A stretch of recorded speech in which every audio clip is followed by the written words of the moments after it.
encontramos en la hoja 24, en la carilla B, en los últimos renglones de la Gemara. Exactamente, nos encontramos en el cuarto renglón de abajo hacia arriba, en la cuarta palabra, Ve'en li.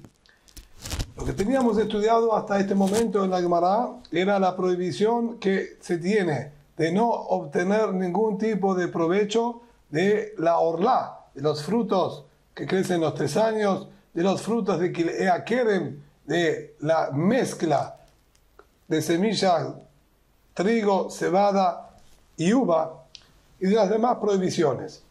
De acuerdo a lo último que estudiamos, la prohibición de tener el provecho de todos esos es solamente de su manera habitual y usual. Solo que con respecto a la prohibición de Kilaim, la prohibición de esta cruza de semillas, ahí tenemos una excepción y dijo que está prohibido cualquier tipo de provecho y de cualquier manera, incluso de usos y formas anormales, también estaban dentro de la prohibición de la Torá. Sumado a eso, la Gemara nos quiso traer ahora un planteo. ¿De dónde aprendemos que la prohibición de basar de halab, de carne con leche, está prohibido de consumir? En la Torá no figura más que no cocinar. Entonces la Gemara fue avanzando y aprendió de la terefá por una comparación que hizo el Pasuk. Ustedes son un pueblo santo, son personas santas. Aprendió en comparación con un animal que había sido atacado, que está prohibido de consumirlo, que también la carne con leche, que utilizó la misma expresión, ustedes son santos, se refiere que no pueden consumir esta carne con leche que se cocinaron conjuntamente. Ahora bien, continúa la Gemara y nos dice así: Ve'en li la bajirá. Hasta aquí tengo entonces que está prohibido consumir carne que fue cocinada con leche. Vean a Amenaim, de donde sabemos que no se puede tener ningún tipo de provecho de esta mezcla. A Marta cada hombre podemos hacer un análisis lógico. Si los frutos de Orlá, los frutos que crecieron dentro de los 3 años de la plantación, que uno no está en ningún tipo de falta e infracción, no hay una prohibición de plantar un árbol frutal, es decir, que yo hice un acto completamente permitido y los frutos de este acto permitido, la Torá me los prohibió incluso de cualquier tipo de provecho. Pasar de jarab, shenevdabo averá, enodin sheyasur de anahá, carne con leche, que fueron cocinadas conjuntamente, que ahí yo ya estuve en una transgresión y en una falta, ya que la Torá me dijo, lo te va a ser que no cocinen conjuntamente al corderito al cabrito con la sangre, con la leche de su madre. Entonces tenemos una prohibición de la Torá y yo transgredí con esa prohibición, más aún que el fruto de esa prohibición tiene que estar prohibido de cualquier tipo de provecho. Así es como la Gemara quiso aprender. Ahora bien, esto se llama un Kal Vachomer, aprender de una ley más sencilla a una mucho más severa. Si en la ley sencilla y simple igualmente lo prohibió, más aún en una prohibición que es más severa. Sin embargo, vale orla, shekel lo aitala shata kosher. Sin embargo, yo puedo cuestionar este planteo. ¿Por qué lo podemos cuestionar? De hecho, si bien en ese aspecto es más severo la prohibición de carne con leche que la prohibición de los frutos de los 3 años permitidos, de los 3 años de haberse plantado, de todas maneras hay otro aspecto en el que es mucho más severo la prohibición de los frutos que la de carne con leche. ¿Por qué? Los frutos que crecieron dentro de estos 3 años nunca tuvieron una permisión. Desde el mismo instante que comenzaron a crecer, ya son considerados frutos prohibidos y están bajo la restricción de la Torá de no tener ningún tipo de provecho. Tomar basar de halab. En cambio, cuando nosotros hablamos de carne cocinada con leche, shaitalo shata kosher, no funcionan de la misma manera. Ellos sí tuvieron momentos en los que estuvieron permitidos. La Torá me habilitó el consumo de este trozo de carne, la Torá me habilitó también el consumo de ese vaso de leche, y sin embargo, ahora ante la mezcla y cocción conjunta es que surgió la prohibición. Pero es decir, que nosotros hablamos de productos que básicamente la Torá dice están permitidos su consumo, pueden consumirlos, y a raíz de una prohibición quedaron ahora restringidos para su consumo. Entonces, cuando yo encuentro el fruto de Orlá, el fruto de los 3 años, que la Torá lo prohibió y lo prohibió de cualquier tipo de provecho y placer, eso yo voy a decir que está fundamentado en que la Torá no quiere en absoluto el fruto ese. Desde sus inicios dijo que está descartado y descalificado para cualquier tipo de provecho.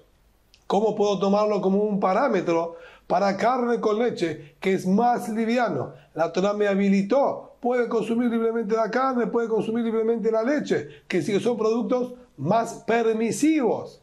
Cuando los mezclamos, si bien es verdad que ahora estamos en un fruto de una prohibición, de una transgresión a los cocinados, es suficiente con que se prohíban de consumir. ¿De dónde podemos deducir que también se prohíbe cualquier tipo de provecho? Hametz bePesach yochiach. Dice la Gemara, así sigue analizando aquel artículo, aquella baraita, y nos dice, es posible comparar y traer una prueba de que no es correcto ese detalle en base al Hametz en Pesach. Los productos leudados en Pesach, nosotros durante todo el año los tenemos permitidos. Es decir, está la permisión. En ese aspecto son similares a la carne y leche que se permiten. Cuando llega específicamente la festividad de Pesach, ahí se prohíben. Y sin embargo, ahí se prohíben de cualquier tipo de provecho, como venimos estudiando en las últimas clases, sea por la de allá, el aprendizaje que dijo Hizkiah, el que dijo el Biabú, el que dijo el Yoshua ben Leví, todos estaban de acuerdo, salvo el Yoshua Galilí, que no se puede tener ningún tipo de provecho de producto leudado, a pesar de que durante el año sí es permitido. Entonces, perfectamente yo voy a decir carne con leche, si bien estaban permitidos, cuando se prohíben incluso de cualquier tipo de provecho. Y no es un parámetro el hecho de que tienen que estar prohibidos desde sus inicios como el fruto de los 3 años. Ya que en Hametz nosotros vemos que no funciona de esa manera. Hametz le piensa que kosher tenía su momento permitido, óptimo para su consumo, vea sur de Anay, sin embargo la Torá lo prohibió de consumo. Male Hametz ve Pesach sheker anosh karet. Dice, es verdad, pero tampoco sirve como prueba. ¿Por qué? El producto leudado en Pesach es verdad que durante el año estaba permitido, pero le encontramos que para la Torá es una prohibición excesivamente grave y severa. La prueba está que fue castigado quien lo consume con la pena de muerte prematura, lo alenu. Entonces, ¿cómo vamos a comparar una prohibición tan severa, como se demuestra en su castigo, con una prohibición en consumir carne con leche que no tiene ese castigo? Máximo puede llegar a darle latigazos, pero nunca muerte prematura por parte de Boreolam, que lo llevan de este mundo antes de tiempo. Por lo tanto, ahí sí va a estar prohibido, el producto leudado sí va a estar prohibido de cualquier tipo de provecho, porque es una prohibición mucho más severa y grave. Tomar de basar al halab, lleno a anosh karet, quiere decir lo mismo con respecto a carne con leche, que no tiene esa penalidad. Que le akerem yojijo. Eso puedo demostrarlo de que no es correcto. No es por el castigo de muerte prematura que la Torá prohibió tener provecho del producto leudado en Pesach. Los kilea kerem, las semillas que nosotros mezclamos de trigo, cebada y uva, es la prueba de que no es correcto ese análisis, ya que She'er Anosh Karet no tiene penalidad de muerte prematura, vea sur bahana, y sin embargo la Torá dijo que no se puede tener ningún tipo de provecho de ellos. Vemos que algo que la Torá prohibió, lo prohíbe incluso de provecho a menos que lo haya aclarado y especificado. Debemos decir lo mismo entonces con respecto a carne con leche. Carne con leche podemos compararlo perfectamente con la cruza de las semillas. Así como la cruza de las semillas se prohíbe de cualquier tipo de provecho, también la carne con leche se prohíbe de cualquier tipo de provecho. Hasta aquí es lo que analizaba ahí el artículo, por lo menos lo que la Gemara nuestra necesita traer. En verdad eso tiene una continuación, pero la Gemara aquí no lo continúa porque no es el punto. ¿Qué es lo que quiere rescatar de aquí nuestra Gemara? La Gemara dice lo siguiente, Veim Ita, si fuese real esta aseveración que nos dijo Abayé, que la prohibición de las semillas cruzadas no se puede tener provecho incluso de manera anormal y un uso completamente atípico, Nifrog debería haber preguntado aquel artículo y habernos dicho, ¿cómo pretendes comparar? ¿Cómo pretendes comparar carne con leche con la prohibición de cruza de semillas? La cruza de semillas es mucho más grave y severa que el resto de las prohibiciones, ya que solo en ella existe la restricción de no tener provecho ni siquiera de manera anormal y atípica. Entonces no puede ser un modelo de aprendizaje para la prohibición de carne con leche. Ve a Abayé. Abayé va a contestar a esto y nos va a decir lo siguiente. Tomar de May. ¿Cómo continuaría tú el aprendizaje? ¿Quieres marcar la diferencia? ¿Qué nos dirías? No es posible compararlo con carne con leche, ya que carne con leche, ¿qué está escrito en carne con leche? No está escrito que no se lo puede consumir, para decir no se puede el consumo normal y habitual. Tomar de May, tomar de basar de halab, shen lo kin alab, en la derejanato. ¿Acaso vamos a decir, no puede ser comparado con carne con leche, que solamente es castigado si él tiene provecho o lo consume de su manera normal y habitual? No es cierto, no es real. ¿Acaso con respecto a carne con leche está escrito no consuman para que podamos decir que se refiere al consumo habitual? No está escrito esa expresión. Por lo tanto, también en carne con leche yo voy a decir que no se puede ningún tipo de provecho, incluso de manera anormal. Veidach, y el que cuestionó, ¿qué tiene para decir? Aparentemente tiene razón Abayé en su análisis. Si ahí no figura un modo de consumo o una aclaración de qué tipo de consumo fue prohibido, tiene que estar prohibido de cualquier manera. Veidach, el que cuestionó, este otro que cuestiona, va a decir, de camotibla, veidach de camotibla, sabar leaji kagamar minevela. De eso es justamente el motivo por el cual aprendió del animal que había sido atacado. Aquí la especificación de nevelá, de cadáver, es inexacta, como ya lo aclara Rashi. Se refiere a aquel animal que fue atacado, que dijimos, de ahí aprendimos que no se puede comer. La prohibición de no consumir carne con leche, no de no tener provecho, de no consumir carne con leche, la aprendimos por la comparación, personas santas, pueblo santo, así como no se puede consumir el animal que fue atacado, tampoco se puede consumir carne con leche. Esa comparación que nos dijo la Torá viene exclusivamente a decirnos, así como aquel no se puede consumir y no se puede consumir de su manera habitual, tampoco la carne con leche no se puede consumir de su manera habitual. Por lo tanto, no deberían ser comparados, ya que la carne está limitada a su uso común, la carne con leche, en cambio, la mezcla de semillas no. Por lo tanto, no deben ser comparadas. De Abayé sobre esto va a objetar y nos va a decir lo siguiente. Hay que estar atentos, dice Abayé, a cada detalle de cómo se aprende. Si bien la Torá nos comparó la carne con leche con el animal que fue atacado para aprender que no se puede consumir, la pregunta es, ¿por qué la Torá no escribió explícitamente no consuman carne con leche? ¿Por qué hay necesidad de tener que aprenderlo de allí? Y no lo dijo aquí explícitamente. Dice Abayé, Lomar, para decirnos, yo aprendo el concepto que no se puede tener, no se puede consumir la carne con leche. Pero ¿de qué manera? No lo voy a aprender. Justamente por eso la Torá no escribió en carne con leche no lo consuman, para enseñarnos que la prohibición de no consumirlo es incluso si lo voy a consumir de una manera anormal y atípica. Siendo así, entonces carne con leche tiene el mismo grado de severidad que la mezcla de semillas. De cualquier manera que se lo consuma o se tenga provecho, tiene que estar prohibido. Por eso es correcto el aprendizaje que está escrito ahí en aquel artículo. Pero la Gemara, más allá de reivindicar las palabras de Abayé, que sí podemos decir que la mezcla de semillas se prohíbe de cualquier tipo de uso y forma, Belifrog pregunta sin embargo sobre la comparación que hizo anteriormente.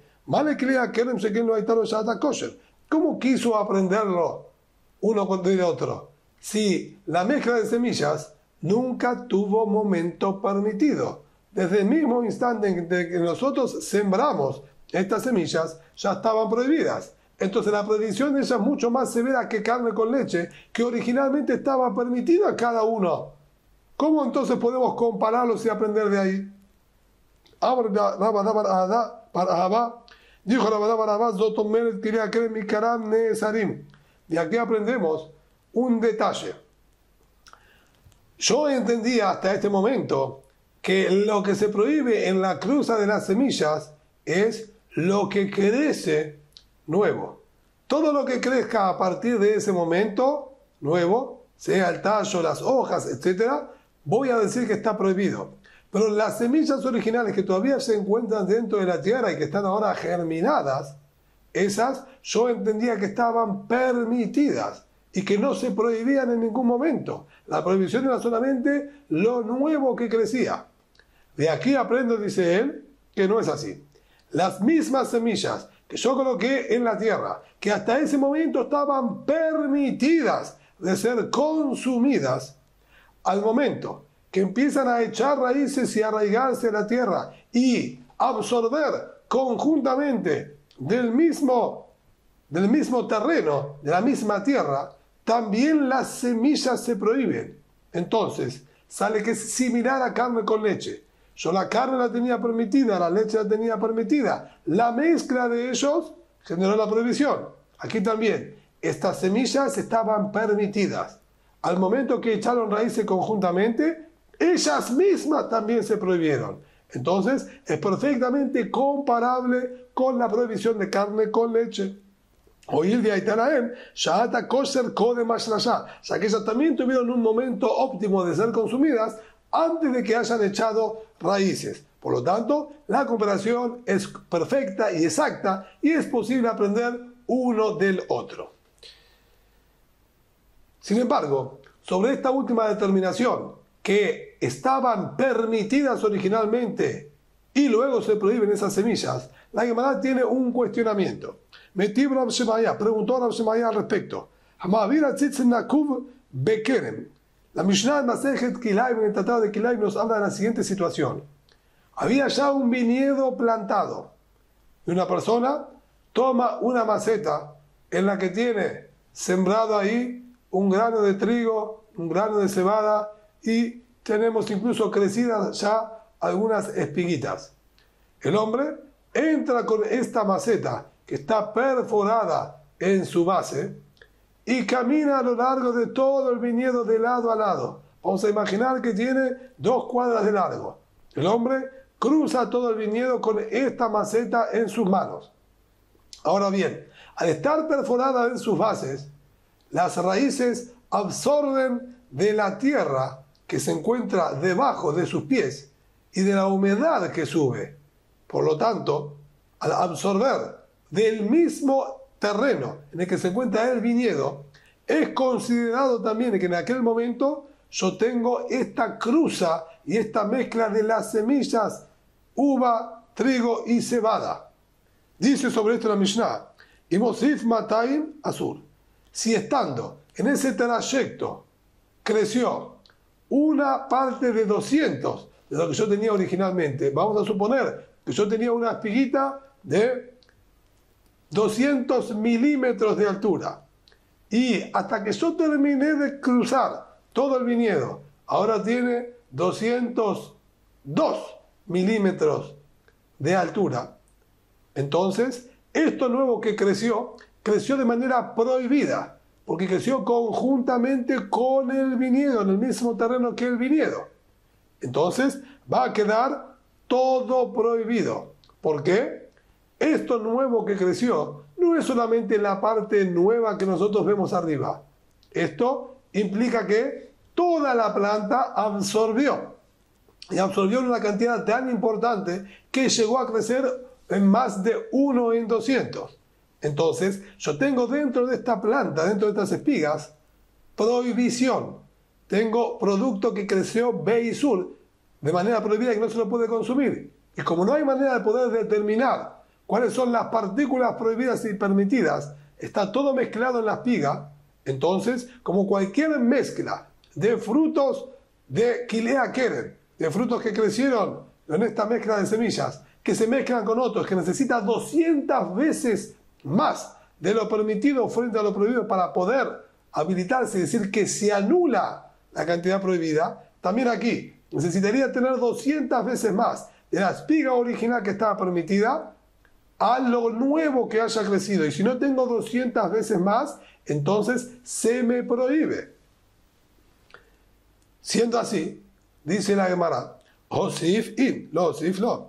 Solo lo que se agregó es lo que nos genera la prohibición. Si no se agregó, no se prohíbe. Y ahí es donde nosotros tenemos el problema. Si no se agregó, igualmente deberíamos nosotros que tener que prohibirlo, ya que dijimos que incluso las semillas originales que estaban permitidas, al absorber ahora conjuntamente el terreno, esas mismas que estaban permitidas se prohíben. Entonces aquí deberíamos decir lo mismo. Incluso aquellas espigas que ya crecieron de manera permitida, al estar ahora absorbiendo del terreno del viñedo, deberían también tener que prohibirse retroactivamente, al igual que las semillas.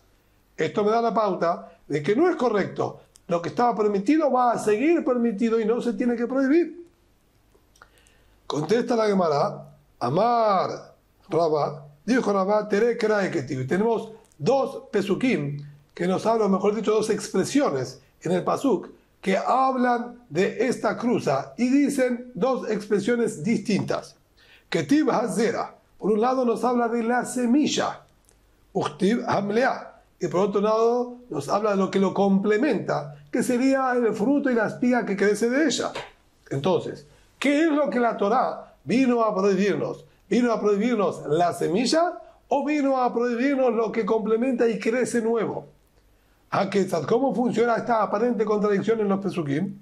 Zaru ameikaro beashlasha. Zaru auba hosif y lo hosiflo.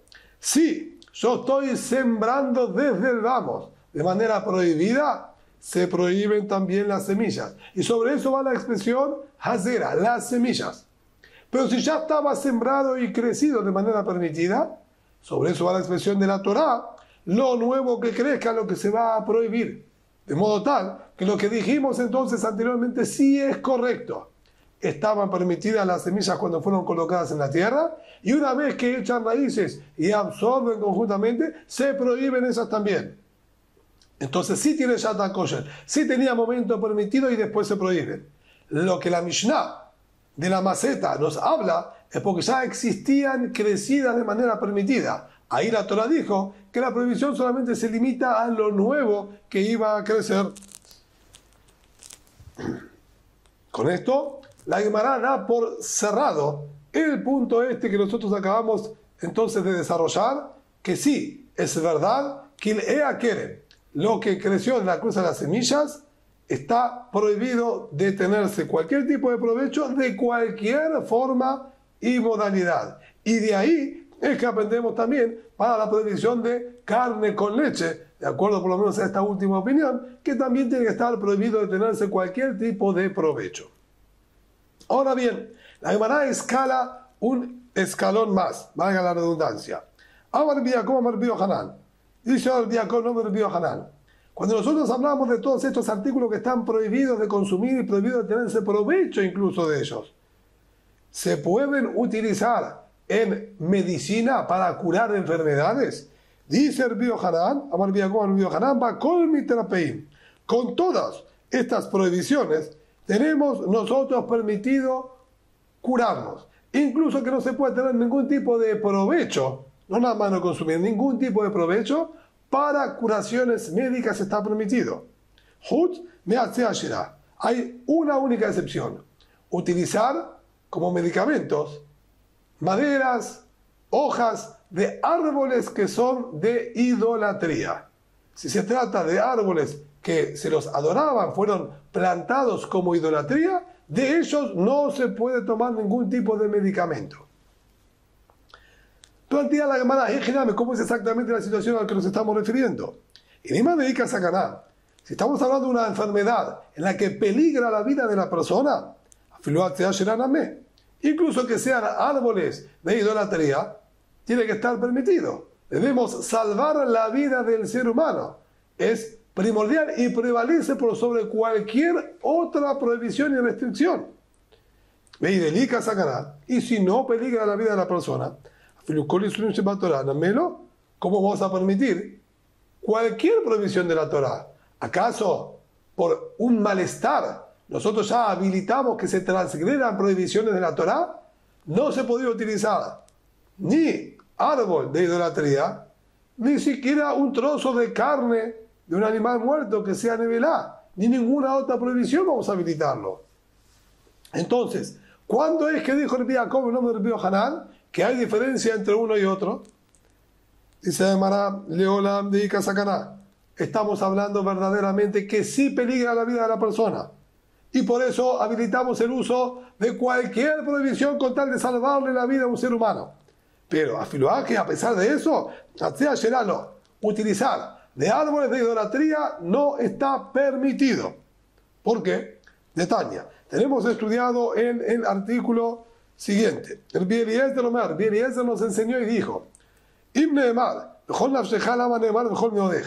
si ya el Pasuk, en el famoso Shema, nos dice: debes amar a Hashem con todo tu corazón, con toda tu alma y con todo tu dinero. Amarlo con toda la vida implica decir que tenemos que estar dispuestos a perder y entregar nuestra vida por amor, sinceridad y confianza en Boreolam. Entonces, dijo el Bieliezer, si ya dijo Bechol Nafshecha, si dijo que debemos incluso entregar nuestra alma, con toda nuestra alma debemos estar apegados a Él. Es decir, como dijimos, entregar nuestra vida. La manera más mejor me lo deja. Porque aclara después, incluso con todo tu dinero. Es decir, estar dispuesto a perder nuestro patrimonio para seguir siendo fieles a Boreolam. Si es más, la vida, se sobreentiende que nuestro patrimonio también tendríamos que entregarlo. Y mejor me lo deja. Y si vamos a suponer que entregar el patrimonio es una entrega mayor que la misma vida de la persona, la manera más mejor nafsejar, porque entonces debe aclarar que entreguemos nuestro alma. Es decir, en pocas palabras, diciéndonos el ítem o el concepto más elevado, ¿qué es más valorable? ¿La vida o el patrimonio? Si el patrimonio es lo más valioso, entonces diciéndonos debes amar a Hashem con todo tu patrimonio, se sobreentiende que tengo que entregar mi vida. Y si el valor máximo es nuestra vida, diciendo debemos entregar nuestra vida, es suficiente para comprender que debo entregar mi patrimonio. ¿Por qué era necesario que la Torah aclare los dos puntos? Ella, si lo dijo el Bieliezer, lo marleja, viene a enseñarnos, si tenemos personas, que sería lo normal, que la vida de ellos vale más que todo su dinero y su patrimonio, a eso viene la Torah y nos aclara: debes entregar tu vida también por Boreolam. No solo tu patrimonio, también tu vida, que es un concepto más valioso y lo máximo que existe, también debes entregarlo. Por otro lado, ¿y qué pasaría en ese caso entonces si tenemos un ser humano que para él su dinero vale más que su vida? Él está dispuesto a que lo maten, pero no va a entregar de su dinero y de su patrimonio. Para él, su patrimonio vale más que su propia vida. Entonces, a él nosotros le diríamos que él no tendría que entregar de su dinero por Boreolam, ya que la Torah dijo: entrega tu vida. La vida estoy dispuesto a entregar, mi patrimonio no. Por eso tengo que aclararle que Ajnemar, Bejol me odeja. Por eso vino Pasuk y aclaró: con todo tu patrimonio también. Lo que te sea para ti más valioso, tu vida o tu patrimonio, debes entregarlo por ser confianza, por mantener tu confianza y fidelidad a Boreolam. Siendo así, cuando una persona entonces debe curarse con árbol de idolatría, con productos idólatras, esa persona está dándole la espalda, Has Shalom, Dios no permita, a Boreolam. No le está siendo fiel estaría depositando su salvación en manos de la idolatría. Boreolam dijo, debes entregar tu vida para mantener tu fidelidad con Boreolam. Por eso, de tratarse de productos de idolatría, debe uno entregar su vida y no puede curarse con ellos.